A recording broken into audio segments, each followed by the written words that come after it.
Everything I mentioned in this video that is not on the board, I will leave in the description box below, as well as my references. Now, supplements to raise your glutathione levels include whey, milk thistle, sulfur foods, N-Acetyl cysteine, alpha-lipoic acid, selenium, any vitamin that increases methylation, so B3, B6, B9, B12, and biotin, vitamin C and vitamin E, liver, taurine, magnesium, SAMe, and melatonin. These are all supplements that have been shown to raise glutathione levels. Okay, so on the board here, I'm going to go over methylation and oxidative stress. So methylation, we have methylation patterns in our body that actually determine our personality.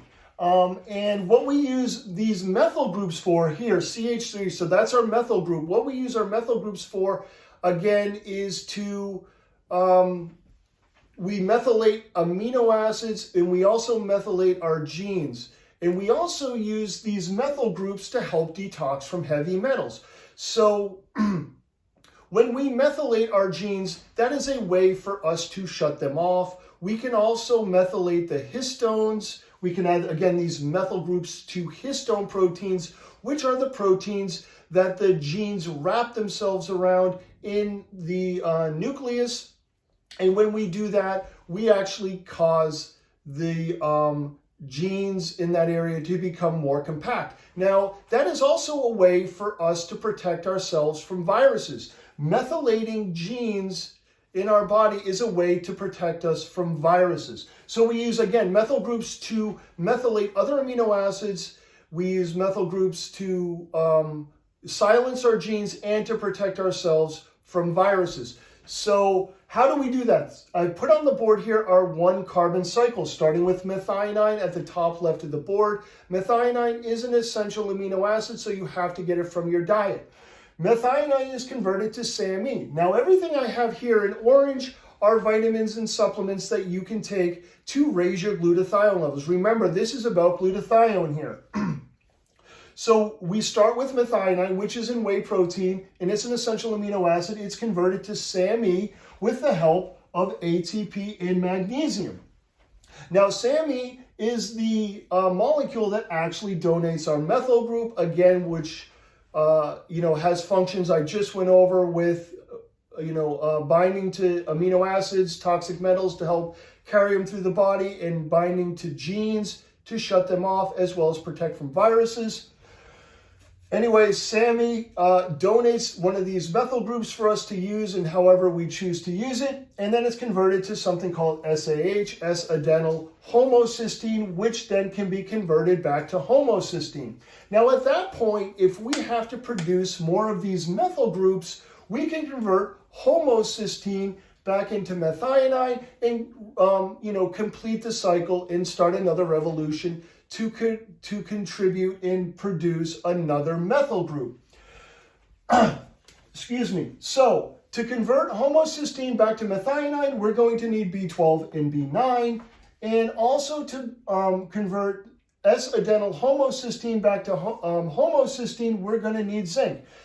Now, people who are undermethylated, you can either be undermethylated, have normal methylation levels, or overmethylated. And actually, undermethylation and overmethylation both have personality traits associated to them. So again, your methylation patterns help determine your personality.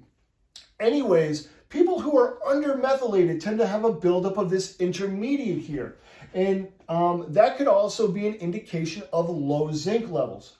So anyways, why do I bring this up in association to glutathione? Because we can use homocysteine instead of going back to methionine when we have good methylation, when we have enough of these methyl groups in our body, we can then convert homocysteine rather than back to methionine, we can convert it to cysteine. And it's at that point cysteine can be used to make glutathione. So it took a little while to get there, but this is how we end up at glutathione. Cysteine can also be used to make taurine. So again, if you supplement with taurine or you feel you need it, this is a way to prevent cysteine from being used to make taurine, so you can use it to make more glutathione. Now, glutathione is one of the master antioxidants in the body. and it has the ability to actually recycle vitamin C and subsequently vitamin E back to its reduced or active form. And how does it do that? It donates an electron to vitamin C to help reactivate vitamin C. So again, glutathione can recycle vitamin C as well as vitamin E by way of vitamin C. So again, taking vitamin C and E is another way to keep glutathione in its active form. Now, one more thing I want to go over here is oxidative stress. So oxidative stress is related to our methylation patterns because it's when we suffer from high oxidative stress. So oxidative stress is caused by free radicals, and it's these free radicals that are created in the body or inhaled from the environment or brought in from the environment, and it's these free radicals that go through your body pulling and stealing electrons from other molecules in your body. So if we do not have enough antioxidants to safely donate these electrons, these free radicals here, this is a superoxide radical, is going to steal electrons from protein, from fat, and from your DNA. So I have this hollow circle here, turquoise circle, indicating that it is looking for an electron. And vitamin C and glutathione and vitamin E can all safely donate electrons to these free radicals to neutralize them. So causes of oxidative stress include smog, cigarette smoking, nuclear radiation, even excess exercise.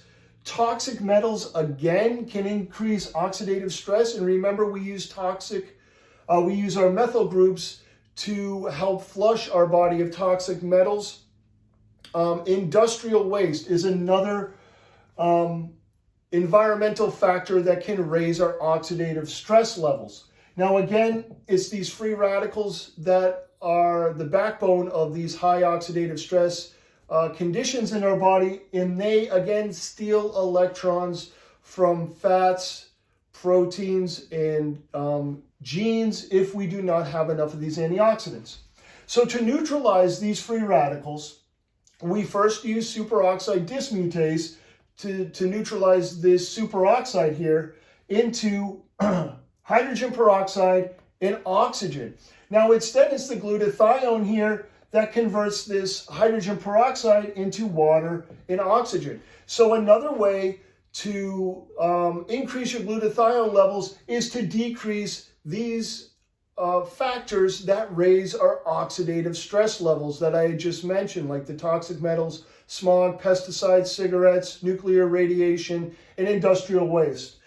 So again, lowering our oxidative stress levels as well as minimizing the necessity to produce these methyl molecules will all go toward helping us create high levels of glutathione. Now again, these methyl donors I have listed on the board over here, as you can see, also recommended to raise glutathione levels. So we have niacin, B6, B9, B12, and biotin here. And that's glutathione.